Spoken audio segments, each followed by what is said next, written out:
तुम्ही अजून पहा, ज्याला काहीच कळत नाही ते गरम होते, ते बिघडतं सगळं, मग पडतं एकूण एकावर. असं समजायचं याला काही लक्षात येत नाही. याच्यात काय, हे अज्ञानी. राग येतो, लोभ असतो, द्वेष करतो एकूण एकाचा, हे सगळे लक्षणं अज्ञानाचे आहेत. अज्ञान गेले की हे सगळं जातं. मग त्याच्याकरता काय करावं लागेल? भक्ती, त्यानंतर ज्ञान. मग हे सगळं बाकीचं जातं, अज्ञानाचे लक्षणं सगळे. आणि मग विवेक निर्माण होतो. विवेक म्हणजे काय नाही, वैराग्य, त्याग. शेवटी वैराग्य निर्माण होतं की खरं आहे, मिथ्य हे सगळं, हे सगळं खोटं आहे, याच्यात काही खरं नाही. खरा आनंद असेल तर फक्त देवाजवळ आहे, हे सगळं वाटतं पुन्हा. बरं का, आता भागवत ऐकल्यानंतर वाटतं की नाही काय खरं आहे हो, खरं येणारं हेच आहे आपल्याबरोबर, हीच सेवा आहे आपल्यासोबत येणारी. हे मनुष्याला वाटतं सगळं मिथ्य आहे, बाकीचं आहे सगळं माईक पदार्थ आहेत हे सगळे, क्षणिक सुख देणारे आहेत. याच्यामध्ये सुख आपल्याला भेटत नाही. फक्त सुख असेल तर तुझे पायी सुख सर्व आहे. नारायणा, फक्त तुझ्यापाशी सुख आहे, बाकी ठिकाणी नाही आहे सुख. मग मिथ्य वाटतं. मग त्याच्याकरता ते वैराग्य निर्माण व्हावं. पण ते वैराग्य अखंडित टिकायला पाहिजे हो. आपले वैराग्य ह्या 7 दिवसापुरती, तुम्ही पहा, 7 दिवसात सप्त्यात माणूस काय खरं नाही माणसाचं. खरं देवदेव करायला पाहिजे, भागवत ऐकायला पाहिजे, कीर्तन ऐकायला पाहिजे. काय खरं माणसाचं कुठं? इथं. फार झालं तर उद्याचा काल्याचा प्रसाद घेऊस तर. उद्या प्रसाद घेतला, महाराज लोक आपापल्या ठिकाणी निघून गेले, पुन्हा कोणी नाव घेत नाही, पुन्हा कोणी घेत नाही, लागले आपल्या कामाला. याला पुराण वैराग्य म्हणायचं. 3 प्रकारचं वैराग्य, पुराणाते, स्मशानाते, मैथुन्यामध्ये. हे आता आजचे दिवस, आता उद्या 8व्या दिवशी काल आहे म्हणून उद्याच दिवस समजा, उद्याचे दिवस मला जायचं. आमच्या सगळ्या कमिटीनं आग्रह केला, राहा म्हणले, आमचे जावाई आले. आता माझं कसं आहे, पण मला उद्या संध्याकाळी कीर्तन आहे. आता जायला काही नाही, उद्या जातो. पण ते आमची एकमध्ये रस्त्याचा आडवीत येत, आमची बहीण आहे तिथं, आणि ती जाऊ देत नाही. हे म्हणले नाही नाही, उद्या काही थांबा, आजच्या दिवस सगळे म्हणले, तुमचं कीर्तन संध्याकाळी नाही उद्या. म्हणलं ठीक आहे, मला आता करतो मग काहीतरी. नाही तर मला आजच निघायचं होतं जेवण करून. पण सगळ्याचा आग्रह, सगळ्याचा प्रेम आहे. आमचे सगळे आले, म्हणले राहा ना. म्हणले काय तुमचं कीर्तन उद्या संध्याकाळी, जाऊ द्या, परभणीला जाऊत नका, तसंच जा गावाकडे. बरं पाहूत मग आजचे दिवस, उद्या महाराजाचा काला घेऊन. सूत सांगता षोडेकाधिक ऋषी हो. तर काय सांगू लागलो मी, मग ह्याला पुराण वैराग्य म्हणायचं. स्मशान वैराग्य,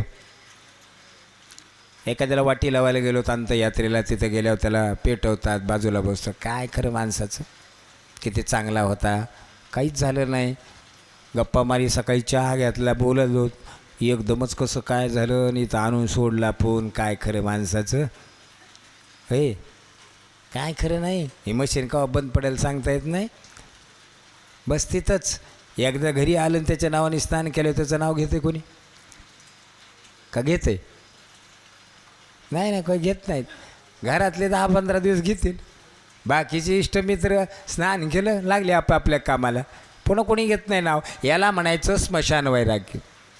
आणि 3रं वैराग्य मैथुन वैराग्य, क्षणिक इथे. हे वैराग्य काय, हे काय वैराग्य कामाचे नाहीत. वैराग्य असावं तर अखंड टिकणारं असावं. आमच्या शुकाचार्य महाराजासारखं वैराग्य असावं, तुकोबरायासारखं वैराग्य असावं. शुकासारखे पूर्ण वैराग्य ज्याचे, आहे की नाही, वैराग्य असायला पाहिजे. अखंड वैराग्य टिकायला पाहिजे. सप्ताहापुरतंच नाही, देवाला कधीच विसरायचं नाही. सप्ताहच काय, दररोज त्याचं भजन करा, त्याचं नामस्मरण करा. तो देव आपल्यापाशी आहे, याला विसरू नका. हे नित्य चाललं पाहिजे सगळं. मग काय कामाचं आहे पुराण वैराग्य, काय कामाचं? मग 3 प्रकारचं अखंडित वैराग्य. मग भक्ती, ज्ञान आणि वैराग्य. मी काय सांगितलं, भक्तिरूपी आई आणि ज्ञान आणि वैराग्यरूपी काय आहेत, तिचे मुलं आहेत. मग याप्रमाणे भक्ती करा, भक्तीनंतर ज्ञान, ज्ञानानंतर असताना वैराग्य निर्माण होतं. अशा प्रकारचं असताना सांगण्यात आलं. म्हणले महाराज, एखादी जागा पवित्र असेल, एखाद्या जागेमध्ये दोष असेल, एखाद्या जागेमध्ये काही बाधा असेल, एखाद्या जागेमध्ये जर काही पिशाच्य असेल, एखाद्या जागेमध्ये जर काही समाधान वाटत नसेल आणि तिथं जर श्रीमद भागवत लावलं तर काही फायदा होईल का हो? का नाही होणार? होणार ना. मग आहे का कथा? आहे ना. म्हणले एक चालत चालत धावत्या स्वरूपात 10 मिनटामध्ये कथा संपवतो म्हणले, मी जास्त घेत नाही. किती वाजले? आता 12 वाजले. ऐक म्हणले राजा, सांगतो तुला. तुंगभद्रा नदीच्या काठी एक आत्मदेव नावाचा ब्राह्मण होता. काय नाव होतं? आत्मदेव. खूप विद्वान होता, खूप ज्ञानी होता, वेदाचा अभ्यास केलेला होता, शांत होता ब्राह्मण. आत्मदेव नावाचा ब्राह्मण. ब्राह्मण शांत होता, पण ब्राह्मणाची पत्नी असताना ब्राह्मणाच्या स्वभावाच्या विरुद्ध होत्या. नवरा बायकोचं कधी जमत नव्हतं बरं का. हे शांत होता. बायको कशी होती? विरुद्धार्थी शब्द असतात ना उमेश. प्रकाश, अंधार, सुख, दुःख, खाली, वर, आहे की नाही? शांत, कर्कश, आहे की नाही? कर्कश होती ती. हे शांत होता, पण बायको कशी होती? कर्कशा होती. ते सकाळी उठल्यावर झाडायची नाही, सडा टाकायची नाही, घरातलं काम करायची नाही, चहा करायची नाही, स्वयंपाक. सकाळी उठलं की हातात झाडू घेत होती, झाडणी. शेजारणीला मोकळंच. भांडायचा अति नाद. काही माणसाला अतिच नाद भांडायचा. भांडण करायला काही कारण लागत नाही. पा कसंही कोणीकडून आडवं उभं काही बोलायचं, काहीतरी उकरून काढायचं आणि त्याच्यावर भांडायचं. भांडणाऱ्याला काही लागत नाही. भांडायचं मनात आलं ना, नक्कीच भांडते. तशी होती ती. मालकाचं काम ऐकत नव्हती. आता अशी कर्कश ऐकत असती का? कधीच ऐकलं नाही. शेजारणीला असतात त्या ठिकाणी कंटाळून गेल्या. उठलं की काय म्हणलं, बाई किरकिर ऐकायला मिळते, देवाधर्माचं नाव गेलं बाजूला आणि हिचीच किरकिर ऐकावं लागते. शेजारी कंटाळ. शेजारी माणूस चांगला पाहिजे म्हणून चांगले घर पाहतेत, शेजारी चांगला आहे का पाहतेत, याच्यामुळंच आहे. सारखी बाजूला कर्कशानं भांडणंच करू लागली तर हे कदरून जातं. नाही काय लावली किटकिर, याच्यापेक्षा आपली खोली बदलावत. शेजारी कंटाळले, शेजारी नाही गावकारलं कंटाळलं.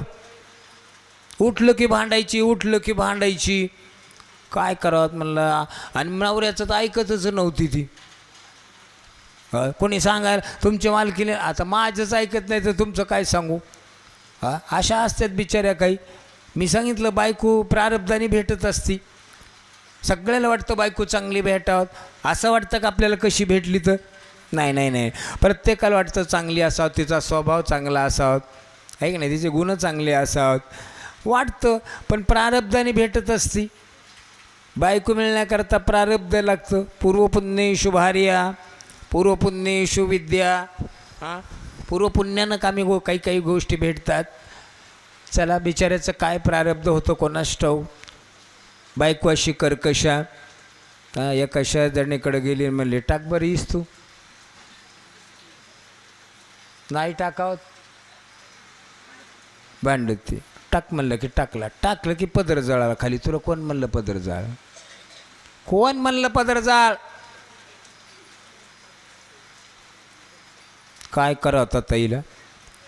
कंटाळलं गाव. आत्मदेव कंटाळले. जाऊ द्या बरं, जाऊ द्या. आता कसंही असू द्या, बायको कशी भेटू, प्रारब्धाने मिळाली. पण लेकरं बाळ झाल्या बरं वाटतंय हो थोडं. जाऊ द्या कशी असू, आपल्या लेकरं चांगले. पण बिचाऱ्याचं प्रारब्धच काय होतं. न पुत्रश्य परमो लाभो न भार्या परम सुखम. पुत्रप्राप्ती नव्हती, दुःखी होता तो, मुलबाळ नाही आहे. काय करायचं माझ्या एवढ्या मोठ्या ज्ञानाला. बायको अशी स्वभावानं.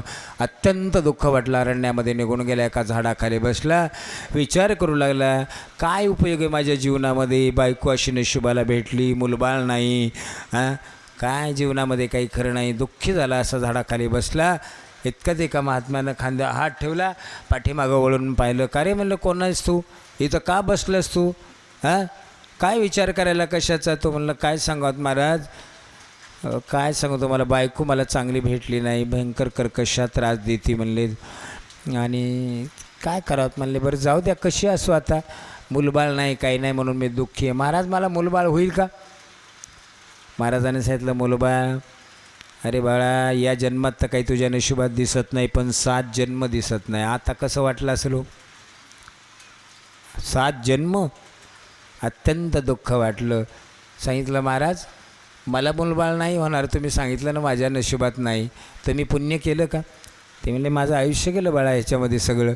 असं करा, तुमचंच पुण्य देऊन टाका मला, तुमच्या पुण्यानं झालं तर. महाराजांना विचार केला, फार दुःखी दिसतो बिचारा. मग महाराजांनी एक फळ घेतलं आणि सांगितलं, जा हे फळ घेऊन जा आणि आपल्या पत्नीला खायला दे. म्हणले, मुलगा होतोय तुला, म्हणले तू जा, हां हे फळ देतो, म्हणले माझं पुण्यच देऊन टाकतो तुला सगळं. मग फळ घेऊन तो आला घरी. आल्याबरोबर मालकीनीला सांगितलं, महाराज भेटले मला आणि महाराजाने एक फळ दिले, हे फळ खाल्लं की आपल्याला मुलगा होईल. ते म्हणले, वा महाराज लोकांच्या नादी लागायलात का काय आता, काय म्हणले महाराज, हे फळ दिले खाल्ल्यावर म्हणले मुलगा होईल. हां आधी फेकून मला नाही खायचं ते फळ, कोणाचं ऐकायचं. अरे म्हणले, एवढंच ऐकी, लग्न झाल्यापासून ऐकलंस का एखादं तरी माझं काम, गळ्यात हार पडल्यापासून काहीतरी ऐकलंस का ग. एवढं घे की, तुझ्या पाया पडतो, पण एवढं कर की. बायकोच्या पाया पडतेच का नाही सुभाषराव, पडतेत ना, तुम्ही पडता, सगळे पडतेत. सुभाषरावकडे काय हे पाहिलं, सगळेच पडतेत, मी पडतो, देवबापाही पडतेत, ते सांगायलेत काय. हां सगळेच पडे, गप बस ना ग माय, पाया पडतो ना, गप की कवर बडबड लावलीस. आता कळालं सगळ्याला, आम्ही पडतो, पडावंच लागतं, तुम्ही काय नाही म्हणतात. एवढं खाय की, माझं आतापासून ऐकलं नाही, एवढं कर की, पाया पडतो पण एवढं कर. विचार केला, नवरा इतका काकुलती यायला, ठेवा तिथं, मला वेळ मिळा. थोड्या वेळानं विचार केला तिनं, हे फळ दिलं महाराजानं, बरं हे फळ खाल्लं तर काय होईल, गर्भधारणा होईल. आणि ते फार सांगते तू, आंबट खायचं नाही, तिखट खायचं नाही, वजं उचलायचं नाही, अमुक करायचं नाही, तमुक करायचं नाही, त्या गर्भाच्या वेदना होतात. हां ते 9 महिने असताना सांभाळायचं, त्या प्रसूकालच्या वेदनाही होत्यात, बऱ्याच फार होत्यात म्हणे वेदना. त्या लेकराला जन्म देतं, मग एवढ्या वेदना सहन करायच्या का. पुन्हा त्याचं संगोपन करायचं, त्याला पालन पोषण करायचं, त्याला मोठं करायचं, आगाऊच कुठं नाही. त्याच्यापेक्षा नाही खाल्लेलं, हो ना, एवढा त्रास सहन करायचा आहे गर्भवासाच्या, नको. गावात बहीण होती अक्का, काय आमच्या मालकाला कोणतरी फळ दिले, खाल्लं की लेकू मुलगा होतो, नको बाई, कशाला उगं ते बेजारीत हो. मी सांगते फार त्रास होतोय त्याचा, नाही मला नको खायचं. तुला महिना पहिला लागला आहे ना, तू गरोदर आहेस ना, असं कर, आपल्या दोघी ठरवू दे बहिणी बहिणीत, तू खरोखर गरोदर, मी गरोदरपणाचं नाटक करते, कोणाला कळू देत नाही, आणि तुला लेकरू झालं की मला आणून दे, तुला पैसे देते काय द्यायचे ते, पण कळू देऊ नको. बहिणी बहिणी ठरलो. अगं हे झालं, पण ते फळ दिलं आहे महाराजानं, या फळाला काय करायचं. अगं येरी तरी तुमच्या गाईला कुठं वासरू झालं काय नाही ना. महाराज कसे असू, फळ देऊन टाक गाईला. ते फळ घातलं, गाईला खाऊ घातलं. इकडं बहीण गरोदर, हिनं नाटक केलं, पोटावर वस्त्र गुंडाळायली, आतमध्ये आलं, वाटलं जमलं काम, होतं आहे आपल्याला, स्वप्न पाहत आहे माणूस, आपल्याला मुलगा होईल, मोठा करील, असं करील तसं करील, करता करता करता 9 महिने झाले. इकडं बहिणीला वेदना होऊ लागल्या, हिनंही नाटक केलं, तिकडचं लेकरू आणलं, हिच्या पैसे ठेवलं, आणि सगळ्या गावात बातमी पसरली, आत्मदेवाला मुलगा झाला. आत्मदेव म्हणजे वा वा वा, खूप चांगली गोष्ट आहे, मला मुलगा झाला. गाईच्या कोठ्यात जाऊन पाहिलं तर गाईला पण असणारा मुलगा झाला. पण आता गाईचा मुलगा म्हणजे काही साधा असेल का, पूर्ण मनुष्य होता, पण कानं गाईचे होते. आता ऋषीचं पुण्य होतं ते काही साधं होतं का काय? हां, विद्वान निघाला तो गोकर्ण, अत्यंत विद्वान ज्ञानी निघाला. आणि हे कसं निघालं? हे माईसारखं विचित्र निघालं. हे सांगितलं खूप, काही फायदा झाला नाही, अत्यंत त्रास देऊ लागलं. मग चांगलं लेकरू गुणवाने त्याला जवळ घेते की नाही? आत्मदेवाने त्या गुणवाने गोकर्णाला घेतलं, सांगून सांगून पाहिलं या दोघायला, दोघंही ऐकणत म्हणले तुम्ही तुमचं करा, काय करायचं ते यात्रेला जातो. गोकर्णाने आत्मदेव निघून गेले तिकडे यात्रा करत करत. तिकडंच प्रयाग ठिकाणी प्रकृती वगैरे बिघडली आणि आत्मदेव तिकडेच गेले. त्यांचं उत्तर कार्य केलं. इकडे माय आणि लेक. एक दिवशी गळा दाबला की माईला तर टाकलं मारून. त्यांनी लागला नादी सगळा. उद्योग हा कला कंडरधुतम मध्यम परस्त्री हा. खोटं बोलायला चोरी करू लागला. मध्य प्राशन अभक्ष भक्षण सुरापान. धुंद झाला होता वेशीच्या संगतीला तो. आणि जितका पैसा होता तोपर्यंत वेशीच्या संगतीला पैसा संपला. एक दिवशी वेशीनं त्याला मारलं महाराज. तोंडात विस्तू वगैरे टाकलं त्याला मारून टाकलं. खड्डा खाणला आणि वाड्यात पुरलं आणि वेश्या गेल्या पळून सगळ्या. तो दंतकारी त्या वाड्यामध्ये पिशाच्च झाला होता.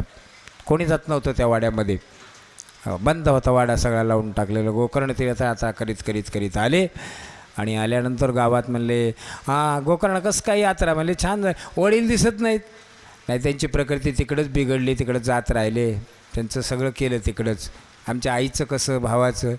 गावातले मला माहीत आहे तुमची आई कशी होती तुम्हाला, आणि भाऊ कसा होता. आई गेली आणि तुमचा भाऊ गेला. तुमच्या वाड्यात तुमचा भाऊ पिशाच्चे म्हणले. आपल्या गावातले कोणी जात नाहीत तिथं. गोकर्ण तू काही जाऊ नको, आमच्या घरी ये, इथंच जेवण कर, इथंच झोप. गोकर्ण मला नाही, मला पाहू द्या ना कसा पिशाच्चे आहेत. ते दार उघडलं तर काय नैवेद्य वैश्वदेव यज्ञागादी कर्म त्या जागेत नित्य व्हायचे. बाटल्या बांगड्या पडलेल्या, काय वाड्यामध्ये अपवित्रता. मग लाकडी पलंगावर आपल्या पडशी टाकली, झोपला. मग रात्री सुरू झालं ते रूप दाखवायला. घुंगरं वाजायले, दिवे दिसायलेत, कुत्र्याचा मांजराचा कशाचा आवाज यायला. मग गोकर्ण असा उठून बसला. अरे कोण आहेस रे म्हणलं, असं काय करायला तुम्हाला, बोल ना समोर, असं काय वेगवेगळे रूपं दाखवतो. तो म्हणला मी गोकर्ण, मी तुझा भाऊ आहे रे म्हणला, धंदुकारी. आणि मी पिशाचोणीमध्ये पडलो, अत्यंत मला त्रास व्हायला रे याच्यातमध्ये. गोकर्णा काही कर म्हणले, माझा आता उद्धार कर, काहीतरी कर प्रयत्न. पिशाचोने त्रास व्हायला आहे मला खूप. पिशाच्याला त्रास होतो का नाही? अहो होतो त्रास, पिशाच्याला फार त्रास होतो. भयंकर कासावीस होतो तो. त्याला नको वाटतं आहे पिशाची योनी, पण पडलेला असतो तो पिशाच. पाहिलं का तुम्ही सुभाषराव? भूत पाहिलं का नाही? नाही ना, आहे का नाही? हां, काय सांगत तुम्हाला, पिशाचे आहेच. हां, ते गाणगापूरला जा ना आरती चाळाला. गाणगापूर आरती चाळाला पाहा तिथं कशी मजा येते. काय खांबा सोडतात त्या. दत्त्या दत्त्या दत्त्या म्हणून आलडत राहतात. त्यांना त्रास होतो. कोणी बाधा वगैरे काही केली असली तर अत्यंत त्रास होतो त्यांना. आणि मग ते कासावीस होतात. पिशाच्याला फार त्रास होतो. तो म्हणला मला याच्यातून काढ बाबा, मला त्रास व्हायला आहे. थांब म्हणले आता उद्या पाहतो. मग गोकर्ण सकाळी उठला, स्वच्छ अशा प्रकारचा वाडा झाडून काढला. गाईच्या सणानं सडा वगैरे टाकला. दारात रांगोळी काढली. लाकडी पलंग होता तो स्वच्छ धुवून काढला. आणि विचार केला माझ्या भावाचा उद्धार करण्याकरता माझ्या वाड्यामध्ये काय करायचं, श्रीमद भागवत लावायचं. मग भागवतकाराकडे गेले. म्हणले महाराज आम्हाला तुमची तारीख घ्यायची. आमच्याकडं आले की आम्ही पहिल्यांदा विचारतो कुठं लावायचं. तुंगभद्रा नदीच्या काठी आत्मदेवाच्या वाड्यात. पौराणिक म्हणले आम्ही रिकामे नाहीत म्हणले. ऐकणारा सांगितलं दुपारी 1 वाजता आपल्या वाड्यात येत जा भागवत ऐकायला उद्यापासून. लोक म्हणले नाही यायचं. ऐकता माझ्याजवळ बसून गळा दाबला तर. अहो ऐकायला येईन, सांगणारा येईन. गोकर्ण मला भागवत लावायचं, महाराज लोकच भेटणं. जाऊ द्या, नाही तर नाही, मी भागवतकार आहे. लगेच असतं गणपती वरुणाची, सूर्याची, नवग्रहाची वगैरे पूजा वगैरे करून गोपालकृष्णाची स्थापना केली आणि ग्रंथाची पूजा केली. 7 खंडाचा वेळ असा समोर रवला होता. आणि भावाला सांगितलं याच्यातच बस, इकडे तिकडे लक्ष देऊ नको, पूर्ण लक्ष भागवतात दे म्हणले, तुझा उद्धार करायचा असेल तर. आणि गोकर्णाने कथा सांगायला सुरुवात केली. पहिल्या दिवसाची कथा झाली, पहिलं कांड फुटलं, दुसऱ्या कथा दुसरं कांड फुटलं, तिसरं कांड फुटलं, चौथ्या दिवसाची कथा झाली, चौथं कांड फुटलं, पाचव्या दिवसाची कथा झाली, पाचवं कांड फुटलं, 6व्या दिवसाची कथा झाली, 6वं कांड फुटलं, 7व्या दिवसाची कथा झाली, श्रीमद भागवताची महापूजा झाली आणि आरती झाल्याबरोबर 7 कांडाचा वेळ कडेल जशीन फुटला आणि त्यातून दिव्य सत्पुरुष अशा प्रकारचा पिशाच योनीतून मुक्त झालेला धुंदुकारी आणि श्रीमद भागवत महापुराणाला साष्टांग नमस्कार केला. अशा प्रकारचं असतं. त्या ठिकाणी पिशाच योनीतून असणारे येतात, उद्धार होतो. अत्यंत पवित्र पावन करणारं, जीवाचा उद्धार करणारं श्रीमद भागवत पुराण श्रद्धेनं प्रेमानं असणारं 7 दिवस ऐकत जावं. आता ऐका वाटतं सगळ्याला आवड आहे त्याची, पण काय करणार, प्रपंच मागं संसार असतो, संसारही सोडता येत नाही. हे 2 दिवस आहेत, उघाड पडले काम करून घ्यायचं. काय करावं, तळमळ आहे काही लोकांची की आपल्याला यायचं पण येणं होत नाही. मग कोणी पहिल्या दिवशी आले असतील, कोणी दुसऱ्या दिवशी आले असतील, कोणी 5व्या दिवशी आले असतील आणि कोणाचं येणंच झालं नसेल, आज जरी आले असतील तरी आपण 7 दिवस भागवत ऐकल्याचं आपल्याला फल भेटतं. म्हणून आपण पहिल्या दिवसापासून आतापर्यंत काय काय ऐकलं, एक 5 ते 7 मिनटामध्ये आपण थोडं नजर टाकूत आणि आपली सेवा पूर्ण करूत. हो ना, कोणाचं येणंच झालं नसेल तर थोडंसं सावधरीतीनं ऐका. आता शेजाऱ्याला जागं करा, 7 दिवस आपण काय ऐकलं ते. श्रीमद भागवतामध्ये 12 स्कंद आहेत. 12 स्कंदामध्ये असणारं प्रथम स्कंदामध्ये श्री भागवतकार कृतमंगलाचरण, शुकाचरण वंदन, नारद आणि व्यासांची भेट, नारदांना पूर्वजन्माची कथा असणारे सांगण्यात आलेली आहे. त्यानंतर असणारं पांडवाचं चरित्र काही सांगण्यात आलं, परीक्षित राजाचा जन्म सांगण्यात आला आणि परीक्षित राजाच्या हातून अपराध घडला आणि म्हणून 7व्या दिवशी दक्षक दंश करील आणि परीक्षित राजा शुकदेव महाराजांना शरण आले. शुकाचार्य महाराजांनी परीक्षित राजाला भागवत कथा सांगायला आरंभ केला. अशा प्रकारचा कथा प्रथम स्कंदाच्या ठिकाणी सांगण्यात आला. 19 अध्यायापर्यंत प्रथम स्कंद संपला. द्वितीय स्कंदाच्या ठिकाणी असणारं भागवताची दशलक्षणं सांगण्यात आलं, चतुश्लोकी भागवताचं महात्म्य सांगण्यात आलं. अशा प्रकारचा कथाभाग द्वितीय स्कंदामध्ये 10 अध्यायापर्यंत सांगण्यात आला. द्वितीय स्कंद संपला. तृतीय स्कंदाच्या ठिकाणी उद्धव मैत्री विदुर काकाचा संवाद असणार त्या ठिकाणी सांगण्यात आला. उद्धवाचा संवाद, कृष्ण धामाला गेलेले आहेत. त्यानंतर असणारं माझ्या भक्ताला निरोप सांग, उद्धवाला सांगितलं मैत्री ऋषी आणि मैत्री असणारी विदुर कथा हरिद्वाराच्या ठिकाणी सांगतात. त्यानंतर विराट पुरुषाची उत्पत्ती सांगण्यात आली, कालाची निर्मिती सांगण्यात आली, नाभिकमलातून ब्रह्मदेवाची उत्पत्ती, ब्रह्मदेवानं 10 प्रकारची सृष्टी निर्माण करण्यात आली, ज्याच्यामध्ये वेद निर्माण, उपवेद, नीती, छंद, आश्रम, अनेक प्रकारचं नूतन देहामध्ये ब्रह्मदेवानं उजव्या भागातून एक पुरुष निर्माण केला, डाव्या भागातून एक स्त्री निर्माण केली, स्वयंभनी शत्रुपा. त्यांना देवहूती, अकुती, उत्तान, बाद, प्रियव्रत 3 मुली 2 मुलं. देवहूती कर्दम ऋषीला दिली, कर्दमापासून कपिल भगवान झाले आणि आईला सांख्यशास्त्र सांगण्यात आलेलं आहे. अत्यंत आईला ज्ञान सांगितलं कपिल देवानं. अशा प्रकारचा कथाभाग तृतीय स्कंदाच्या ठिकाणी 33 अध्यायापर्यंत सांगण्यात आला. तृतीय स्कंद संपला. चतुर्थ स्कंदाच्या ठिकाणी दक्ष प्रजापती यज्ञाच्या विध्वंसाची कथा सांगण्यात आलेली आहे. काय उत्तानपद राजाची कथा सांगण्यात आली, ध्रुव आख्यान सांगण्यात आलं, आढळपदाची कथा सांगण्यात आली. अशा प्रकारचा कथाभाग चतुर्स्कंदाच्या ठिकाणी सांगण्यात आला. चतुर्स्कंद संपला. पंचमस्कंदाच्या ठिकाणी प्रियव्रताची कथा सांगण्यात आली, आदिग्नाथी कथा सांगण्यात आली, नाभीची कथा सांगण्यात आली, वृषभाची कथा सांगण्यात आली, भरताची कथा सांगण्यात आली, जड भरत राजाची कथा सांगण्यात आली, रघुण नावाच्या राजाची कथा सांगण्यात आली. 28 प्रकारच्या नरकाचं वर्णन सांगण्यात आलं. अशा प्रकारचा कथाभाग पंचमस्कंदाच्या ठिकाणी सांगण्यात आला. पंचमस्कंद संपला. षष्ठमस्कंदाच्या ठिकाणी आजामेळाची कथा सांगण्यात आली, नामाचा महिमा सांगण्यात आलेला आहे, व्रत्रासुराची कथा सांगण्यात आली, चित्रकेतुराजाची कथा सांगण्यात आली. अशा प्रकारचा कथाभाग षष्ठमस्कंदाच्या ठिकाणी सांगण्यात आला. षष्ठमस्कंद संपला. सप्तमस्कंदाच्या ठिकाणी असणारा हिरण्यकशिपूचं तप सांगण्यात आलं. कयादूच्या ठिकाणी गर्भस्थापना झाली, ब्रह्मदेवाची आराधना केली. माझा मृत्यू घरात नको, दारात नको, अंधारात नको, उजेडात नको. स्तंभी प्रगटले नारायण, नरसिंह भगवान प्रगट झाले, हिरण्यकशिपूचा वध केला, भक्त प्रल्हादाचं पालन करण्यात आलं. अशा प्रकारचा कथाभाग सप्तमस्कंदाच्या ठिकाणी सांगण्यात आला. सप्तमस्कंद संपला. अष्टमस्कंदाच्या ठिकाणी गजेंद्राची कथा सांगण्यात आलेली आहे. नक्र आणि गजेंद्राची कथा सांगण्यात आली. समुद्र मंथनाची कथा सांगण्यात आली. 14 रत्नाची कथा सांगण्यात आली. त्यानंतर वामनाची कथा सांगण्यात आली. त्रिपाद भूमी दान करायची कथा सांगण्यात आली. त्यानंतर अशा प्रकारचा कथाभाग असणार त्या ठिकाणी अष्टमस्कंदाच्या ठिकाणी सांगण्यात आला. नवस्कंदाच्या ठिकाणी सुकन्येची कथा सांगण्यात आली, चौन ऋषीची कथा सांगण्यात आली, नभगाची कथा सांगण्यात आली, नाभागाची कथा सांगण्यात आली, भक्त अंबरीश राजाची कथा सांगण्यात आली.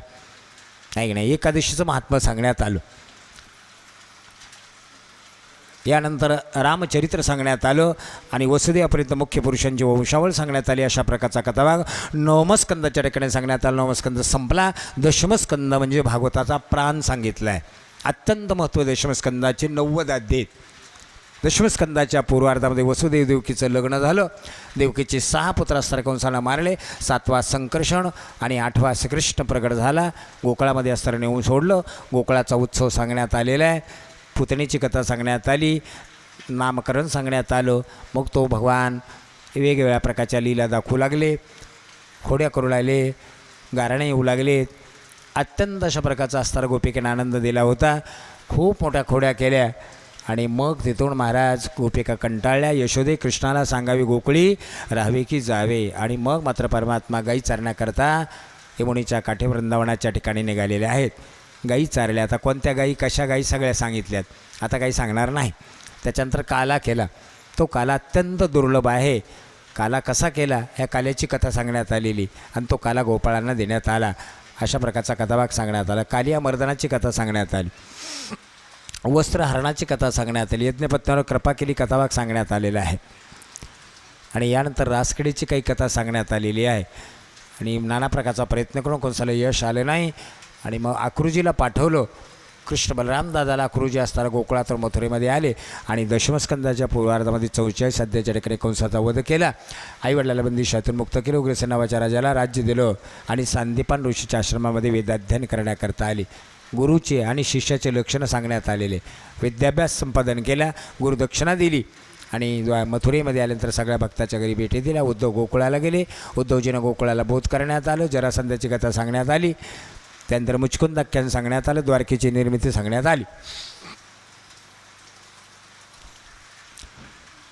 द्वारकेची निर्मिती सांगण्यात आलेली आहे. त्यानंतर बलरामदादाच्या लग्नाची कथा. रुक्मिणीने 7 श्लोकामध्ये पत्र पाठवलं. रुक्मिणीच्या लग्नाची कथा. जांबवंती, सत्यभामा, कालिंदी, मित्रवंदा, भद्रा, लक्ष्मणा, अष्टनायक भगवान गोपालकृष्णाने लग्न कथाभाग सांगण्यात आलं. नरकासुराची त्यानंतर असताना भौमासुराची कथा सांगण्यात आली. नरकासुराची आणि एकूण देवानं 16,108 स्त्रियासोबत असताना लग्न करण्यात आलं.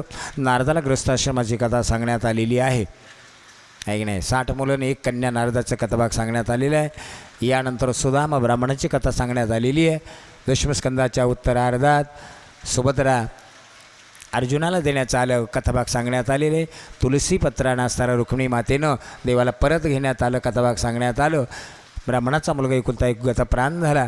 देवानं असताना त्याच्यावर प्रोक्षण केल्यानंतर मी ब्रह्मचारी जर असेल तर मुलगा उठून बसल कथाभाग सांगण्यात आलेला आहे. दशमस्कंदाच्या उत्तरार्धात 87 अध्यायाच्या ठिकाणी वेदाची स्तुती करण्यात आली. असे एकूण दशमस्कंदाचे 90 अध्याय सांगण्यात आलेले आहेत. एकादशी स्कंदामध्ये त्या सामा नावाच्या मुलानं ब्राह्मणाचा अपमान केला. मुलगा होणार का मुलगी होणार. याला मुलगा नाही मुलगी नाही मुसळ प्राप्त होईल.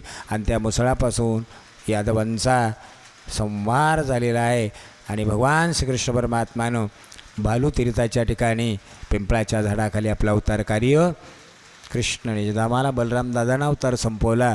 शेषाच्या स्वरूपामध्ये बलरामदादा गेले. तुम्ही पाहिलं का. छान आहे पहा.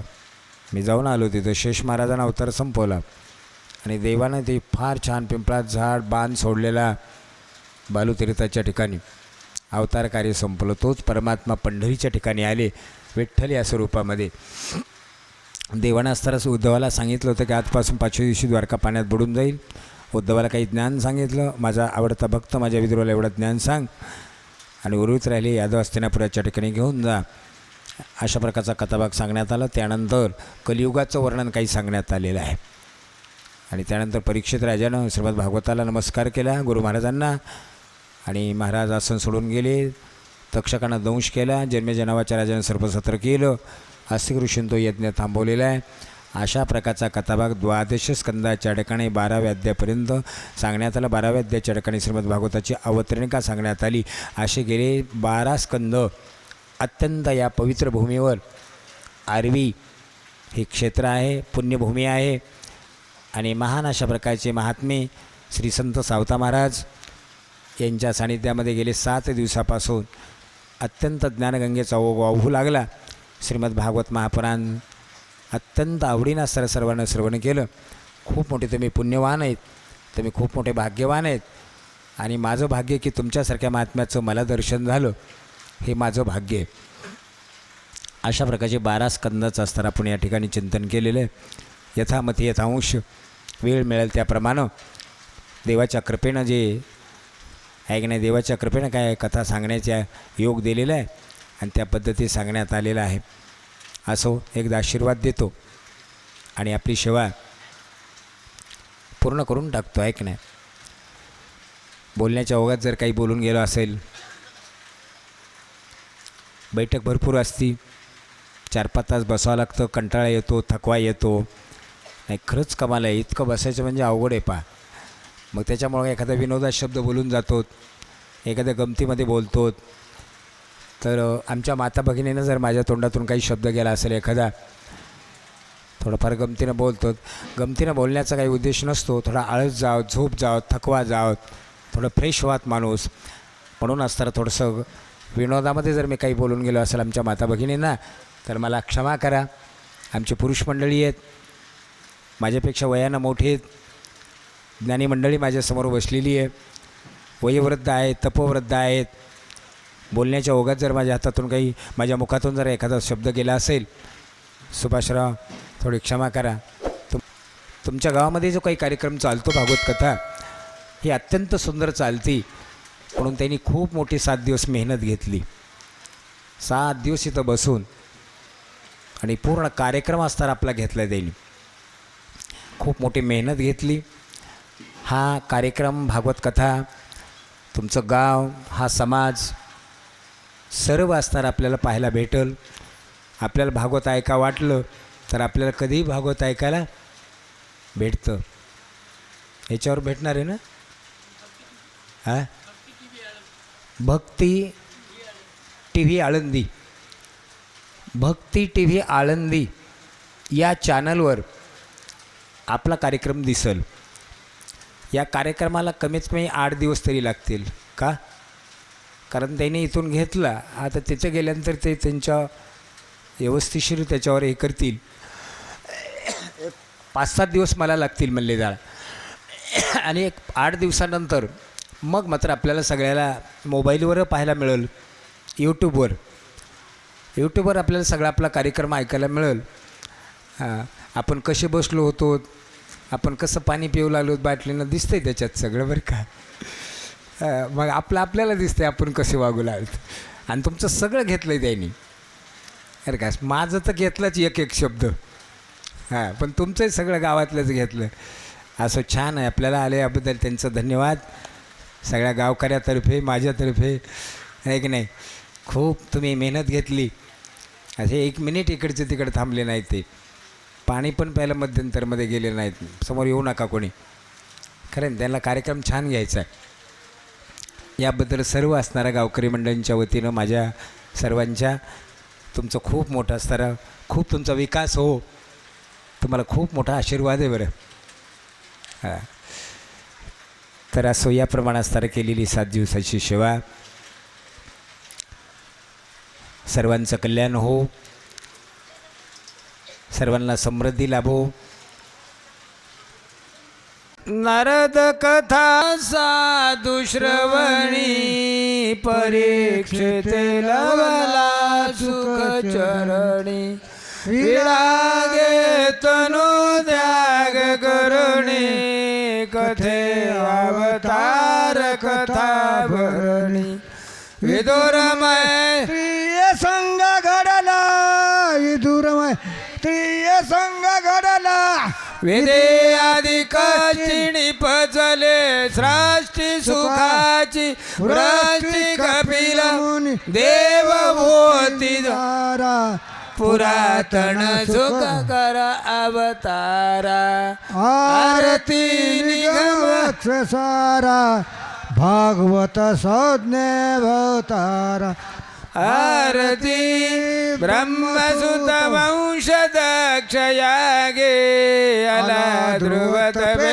अचल भागे, प्रभो प्राचीन वैवे लागे, प्रियव्रत वनवास रागे, मही आकाश गोलवतला, मैं आकाश गोलवत, नरक भयारुणी अजामिल तरुणी बोध बहु करुणी चित्र के तूने पहिला कश्यप संतती सुख सारा आरती निगम वृक्ष सारा भागवत संज्ञेय अवतार आरती भक्त प्रल्हाद भय हरी नरहरी रूप नटला नकरा पासुणी गली समुद्रा मंथुणी बले भेटला कोरमा मोयनी शिक्षक राजा कोर्म मोयनी भिषक राजा रवी शशी गोत्र राम युग गात्र आणि नरप पात्र कृष्ण भक्तीन पहिला नवमा संभविला सारा आरती निगम वृक्ष सारा भागवत संज्ञेय अवतार आरती कंसच्या नूर मुख्य विना तमाया अवतरला हिरा गोकुळे लीला करी श्री श्रीला सह्य झाला अर्जुन उद्धवा ज्ञानकला बोधी उद्धवा ज्ञानकला बोधी प्रलयुग विनय मृकंद तनय परीक्षिती सुनय पावला हरिचरणी ठाला विठ्ठल वदे स्कंदवारा आरती निगम वृक्ष सारा भागवत संज्ञेय अवतार आरती हलिलुटंगण वंदन चरण पुंडलिकावर देव हरिविठ्ठल श्री ज्ञानदेव